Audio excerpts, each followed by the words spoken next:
We see Rachel in the woods, all alone, at nighttime.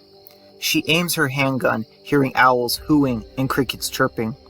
She turned her flashlight on, aiming it with her gun, looking in the forest nervously. As she aimed her flashlight to the ground and bushes, she moved some leaves, looking for any footprints. Rachel looked up and saw the full moon. It was beautiful.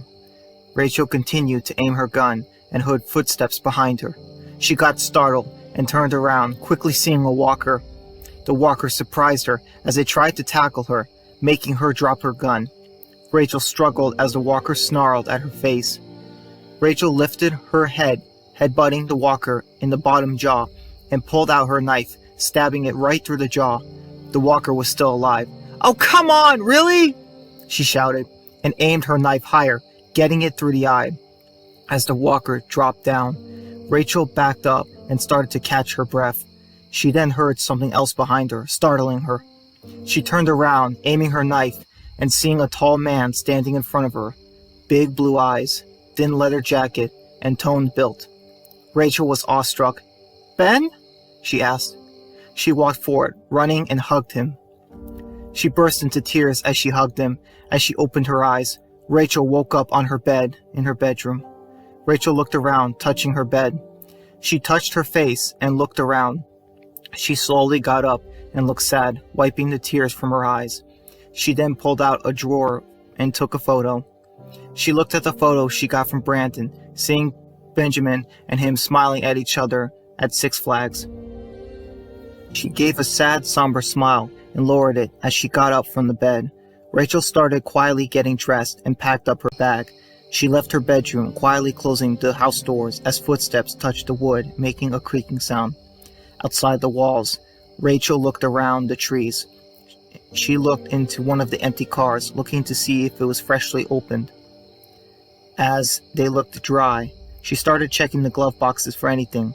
She looked around, not seeing anything out of the ordinary, as she closed, slamming the door. Rachel sighed. She heard something and turned around, startled, seeing her little sister. "Oh, Rebecca, you scared me. What are you doing here?" she asked. Rebecca looked annoyed.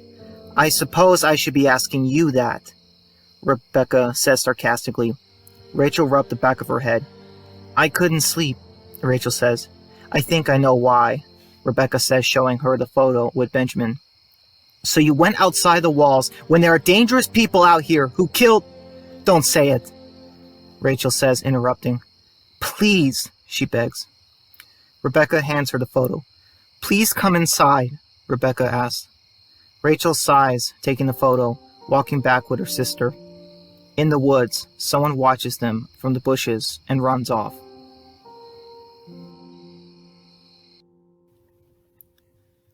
In the forest, a lone Viking was walking in the forest when he saw his leader.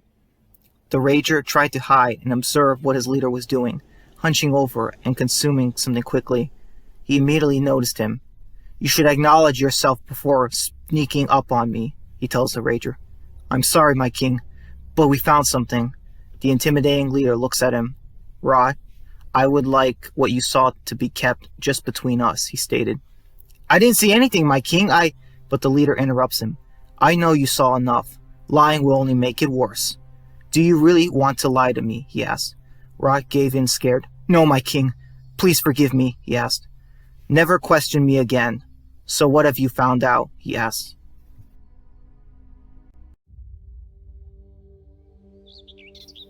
Rachel walked around the Nest neighborhood, carrying a plate of food. As she looked around, she saw the sad residents of the community. Rachel went to the front door and gently knocked. A moment of silence. Nothing. Rachel knocked again, and after a few moments later, the door finally opened as Rachel looked to see Karen at the door. She looked terrible, eyes red swollen, probably from weeks of crying, and her hair a complete mess. Inside the house, Rachel was uncomfortable, but she pushed through. When Karen brought her a glass of water, "Thank you," Rachel replied back. While they were talking, Rachel could hear her damaged throat. It sounded terribly sore. "Is Jeff here?" Rachel asked. "No, we broke apart. He lives separate from us," she stated. Rachel was saddened to hear that. "Thank you for making friends with my children. They loved being a part of this community. They would constantly mention you, fondly, she told Rachel. Rachel gave a sad smile. I'm glad I got to meet them. All of them.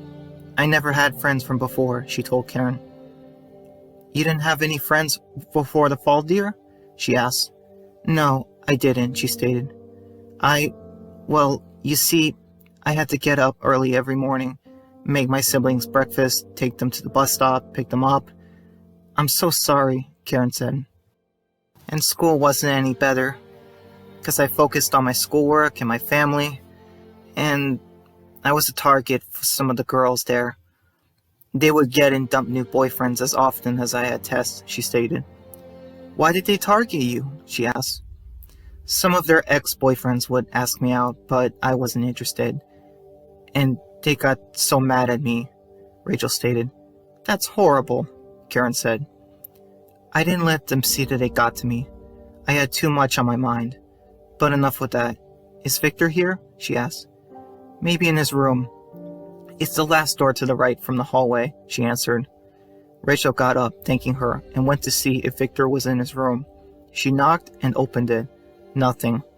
She walked inside and looked at some family pictures at the top dresser. She picked up a photo. It was a picture of Victor with his siblings. He was wearing a police cadet uniform. They looked so happy. She placed the picture down, but failed to notice something behind it as it dropped down. The item dropped down, and Rachel quickly picked it up and saw that it was a flask. She looked at it carefully and opened the cap. It was halfway full. There was definitely liquor in it. Rachel was shocked. As Rachel left the house, suddenly John, Sean, and Carla all ran to her. Rachel, there you are! What's going on? And what is that? She asked at the pile of dirty clothes in the box. Sean came up with an idea. We think we know how to find Benjamin, he stated.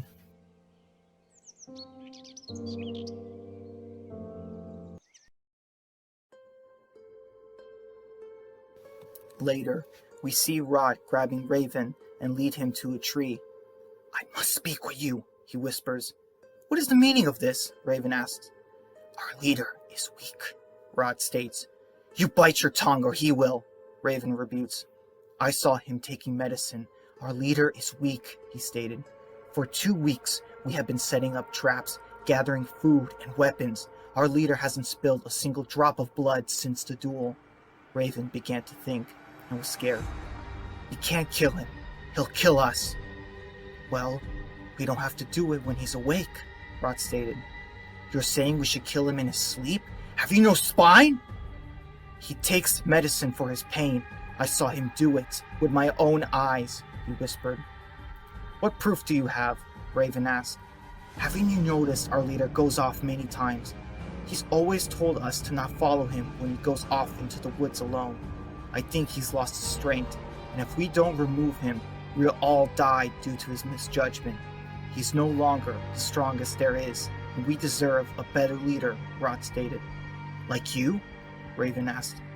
I don't wish to be the leader, but it's clear that our leader is against raiding the camps we found.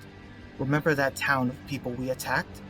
He's keeping our attention away from there, and when anyone asks, he silences them, saying they would kill us all, saying they're too strong right now, when we both know that's a lie, Rod finished.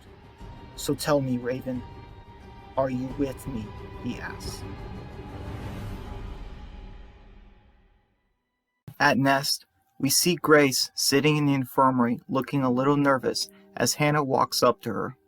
Here are the results of your sonogram, Grace, she said, handing it to her. It came back positive. You are pregnant, she told her. Grace started to form tears in her eyes and was awestruck. Oh my God! Oh my God! She stated, lowering her head. Grace looked at the tiny baby in the picture in front of her. Andrew and I wanted to have another baby for so many years after we had the boys. How could it happen now? I wish he was here right now, she says, crying. Hannah began to comfort her. I know, but we're here for you and the baby, no matter what, she says. How can I have this baby? What if it turns into one of those things? What if I do? She asked, scared. That won't happen, Hanley sternly tells her. I don't even know if I can help protect my own boys. How can I protect this baby? How can I protect it? Grace, look at me. I'm scared too, all the time, but people rely on me. If you give up, then Andrew will have died for nothing. He'd want you to put the baby and your boys first, not your fear.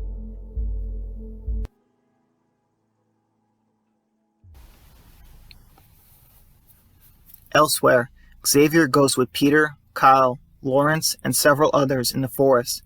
Xavier uses binoculars and sees some people in a town with a small herd all over the town. We could use some more recruits, he stated. There's a lot of dead between us and them, Peter states. Not to mention the Rangers could be right behind our tails. We will get stuck between a rock and a hard place, Kyle stated. Xavier begins to think and orders his men. Kyle, you and you three come with me. Peter, you stay here and protect us from the skin bags and the Rangers, he orders, pointing to certain soldiers. So how are you going to convince them into joining our war exactly? Peter asks. By any means necessary, Xavier states, going down the hill. Peter looks angry as he turns and looks at all the nervous men that were under his command. Come on, he says, as they followed after them and begin to draw the dead's attention, as Peter and the soldiers begin to fire several shots, killing some of the dead. They had one mission, distract the dead until Xavier came back. Nearby, Benjamin was lowering his binoculars with the Rangers close behind him in the woods. They were watching Peter and the takers. Attack, Benjamin orders. Inside the town, a large group hide inside a store where one of them shouted. There are people coming, he shouted. A woman calls to all of them. Everyone, get ready. This could be an attack, she ordered. Xavier enters with Kyle and the others and talks with the people. They meet Alexa, Jose, Trey, and several others.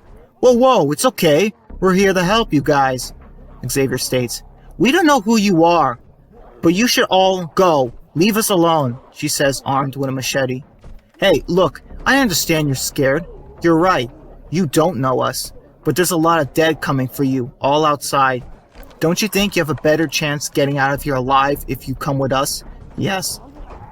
Like I said, we don't know you, but a walker grabbed and came from the door barricade at one of the guys and began to munch on his arm. The man shouted, as the others did, Nathan! Alexa shouted. She raised her machete and stabbed the walker in the head, killing it, releasing Nathan. As they pulled him from the door, he was clutching his bleeding arm, terrified. Do we have any medical supplies? She asked. No, we don't have anything, Jose states. That's a shame, Xavier says. No, please, I don't want to turn into one of those things. I don't want to die, not like this. Please, Alexa, Jose, please, he begs. Sir, I have a first aid kit in my bag, Kyle stated. Kyle, that's for our people, and they're not our people. Let's go, he said. You bastard! Are you serious? Alexa shouted. Very much so. So what's it gonna be, darling? Our first aid kit for your friend's life, he asked. We see several men firing their guns with bodies lying around the forest. Peter and his remaining takers take off running into multiple directions when suddenly one of them gets caught as something wraps around his leg, drawing large amounts of blood. It was a bear trap. The trap crushes the man's leg as he screams in agony. Several others try to run away, leaving the man to die.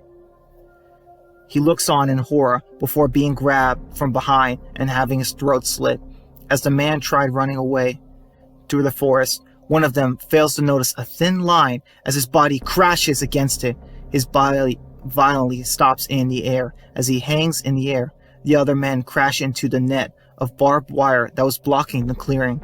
They scream in agony as some of the men try to break free, only for one of them to get hit in the neck with a throwing knife, killing the man. Another tries to run as he notices walkers coming for him. He runs the other way when a rope flies through the air, lifting the man upside down over the air. The taker watches, upside down, as his comrades are all killed and cut down in front of him. The Vikings stab them multiple times, brutally killing them all. Peter escapes from their grasp. As the man continues to hang upside down, he sees a red-faced painted man stepping forward, holding a blade. The man pulled out a blade and swung it forward, but the leader swiftly dodged it and grabbed his arm before proceeding to break it, and then plunging the blade in the man's stomach. The man screamed as the leader, without emotion, slid the blade, further slicing his insides and causing his guts to fly out of him. The Ragers look on at the carnage as Rot looks on. "Still think he's weak?" Raven asked him. The man's guts fall over his shocked face as the others watch him. The king takes out his machete and starts cutting at the man's head, upside down. As he removes the head, he asks Raven, "How many bodies are here?" 13, Raven tells him. The king looks at all their corpses. "Do you want us to help you finish, my king?" "No, I want to finish the rest of them myself," Benjamin says coldly. Several walkers begin to come from the woods, landing into one of the bear traps. He growls in frustration at becoming trapped. "The dead are filling the traps we've made, my king," Raven tells him. "I am aware. We can't waste our time with them. Xavier and his men have made it. We need to finish them off while they're still weak," Benjamin tells him.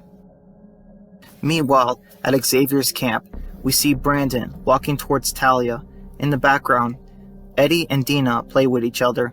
He tells her about how it's dangerous for her and her kids, and asks her if she would leave if there was a safe place she could take her children.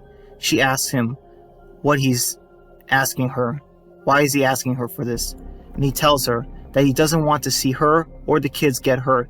He mentions that he knows Xavier is her husband, but she's also a mother and needs to do what's best for her children. She says that she doesn't want to leave, but Brandon asks if she would leave everyone here to protect the kids. She says that she would. Brandon holds something as he continues to talk with Talia. The next day, in the forest, Rot is talking with several Vikings. "And you're sure we are strong enough?" one of them asks. "Yes, at least a third of the tribe feels this way. We must act. Are you with me, my brothers and sisters?" he asks. "We are, for our fallen king," some said, parting ways to not draw suspicion. Benjamin went to Raven. "There's something I think you should know," he stated, making Raven nervous.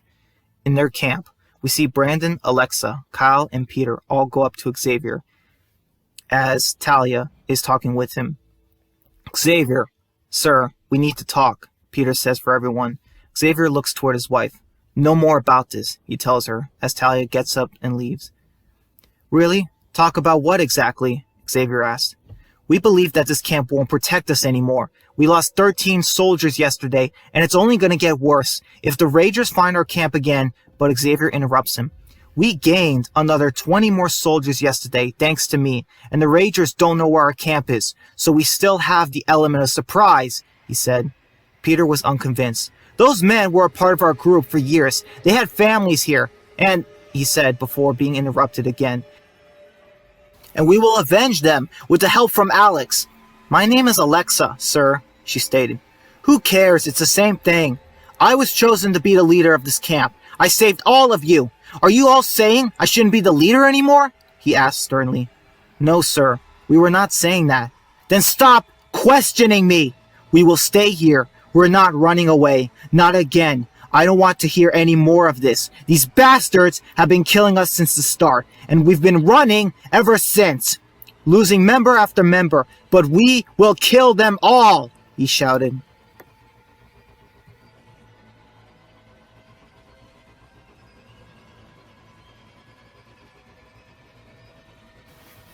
As Talia was sitting down in the camp watching her kids play, she thinks back to what Xavier told her moments prior. "This place isn't safe anymore. Please, let's just take the children and go somewhere else," she begs. "Where is this coming from?" he asks her. "Do you think I can't keep you and the kids safe?" he asks. Talia was unsure. Xavier continued, "You are all I have left in this world, and I would rather kill you before you leave with my kids," he warned her.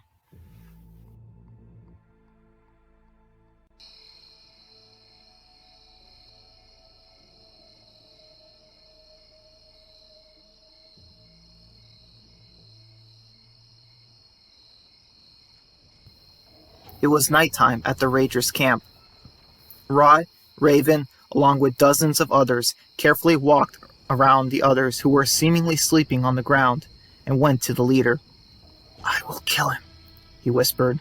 As Rod went to where Benjamin was lying by the tree, he plunged his machete into the body. He was confused and saw no movement from him. Rod turned him around. Seeing a dead walker was in his place, he was duped. "What?" he shouted, scared. "Where is he? Now!" Benjamin shouted as he dropped the lighter into a large bowl, sending it ablaze. There was light everywhere, and everyone was awake now as numerous ragers were behind Benjamin. They charged forward, machetes raised. The camp unfolded in complete chaos. Screaming and blood exploded everywhere as Benjamin hacked off one of the ragers' head clean off from his neck. A traitorous Viking pulls out a knife and sees Benjamin charging at him. Benjamin moved to the side and grabbed the man's arm, breaking it, revealing his bone. As he screamed, Benjamin tossed him in the fire and ducked from another attack. He then jumped into the air, lifting both of his legs high up and landing a massive kick to someone charging at him. He kicks the man down as he falls backwards, collapsing to the ground. Benjamin looked to see him coughing blood, but before the man knew it, Benjamin jumped into the air and stomped his throat before throwing his knife at Rod, swiftly stabbing him in the shoulder. Rod screamed in pain, holding his bleeding shoulder as Benjamin looked at him. "You disappoint me," Benjamin said, terrifying him. Benjamin quickly ducked as another Viking tried to swipe at him. He unfortunately sustaining a cut to his upper arm. "Bad idea," Benjamin said as he grabbed the man's arm and quickly jammed his knife into his stomach.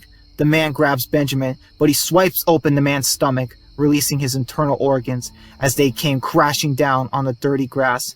Benjamin turned around, covered, and smiled back at Rod as he saw him standing where he was. So Benjamin flexed his fingers, urging Rod to make the first move. Rod charged forward as Benjamin swiftly ducked from his blade. "You were never one of us! You killed our king! How could I ever forgive you for that?" Rod charged recklessly again as Benjamin moved from his blade and swiftly moved to the side, dodging the knife before spinning around and elbowing Rod hard in the back of his head. Rod dropped down fast from the blow. As Rod lay in pain on the ground, he saw his group of ragers being slaughtered horribly. He was the only one left. He saw the remaining Vikings, the ones loyal to Benjamin, covered in blood. None of them were the ones he recruited earlier. "How many died?" Benjamin asked. "At least 25, Raven said, "and even more if the dead come too." Benjamin looked at him. "They won't be a problem. They'll be too busy feasting on the flesh of these traitors outside our borders," Benjamin said coldly.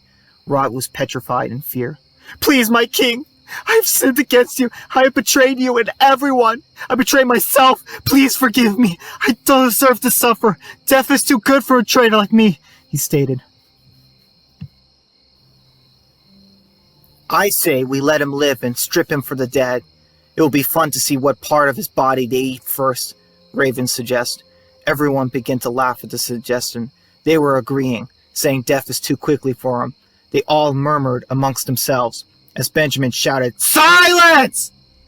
This worm tried to kill me, not you, not any of you. He will die by my hand.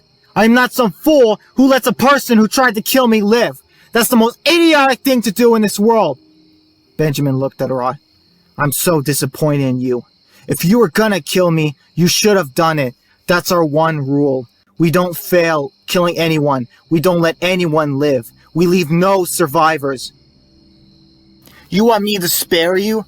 But that'll just show everyone here that I'm weak, just like you wanted." Benjamin talks to all of them. "I have killed so many men. They're all the same, because they were never strong. They were sheep, and wolves devour sheep." Benjamin looked at Rod.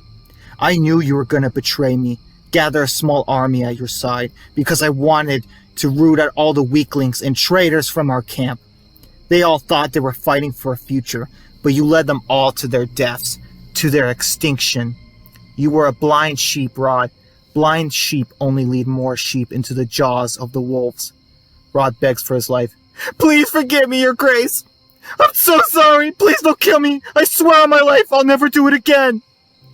And what value is your life? Benjamin asks. Benjamin pulls out his knife, stabbing him in his eye as Benjamin begins to gouge his eyes out. Do you see now?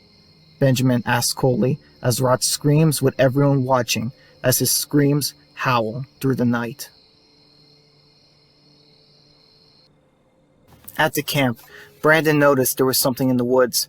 Peter! He shouted. Everyone was on high alert when they shouted at each other. How many? Xavier asked, holding a gun. Brandon said, Just one, he replied. This has to be some sort of trick. Post lookouts all over. Alex, take the other side of the camp with 10 of yours, he commands. Fine, she says, annoyed.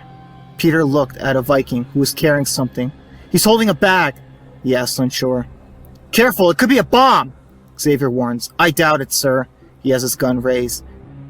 Our leader will let the rest of you live if you hand over Xavier, he says, pointing to him. Our leader calls for his death, he stated. Why? Peter asked. I don't question my leader, but you all look like you have. He cannot protect you from what's coming, except you've already lost. Raven walks away as Peter, Kyle, and the others look at the bag. It smells awful. They clenched their noses and nearly threw up as others gasped in horror. Brandon looked to see the bag was full of heads, the heads of their own people that went missing. Suddenly, they hear from the woods, 3 days! This is the only way! You will fear him! Extinction is coming! He shouted, as far in the woods as they all looked on in horror.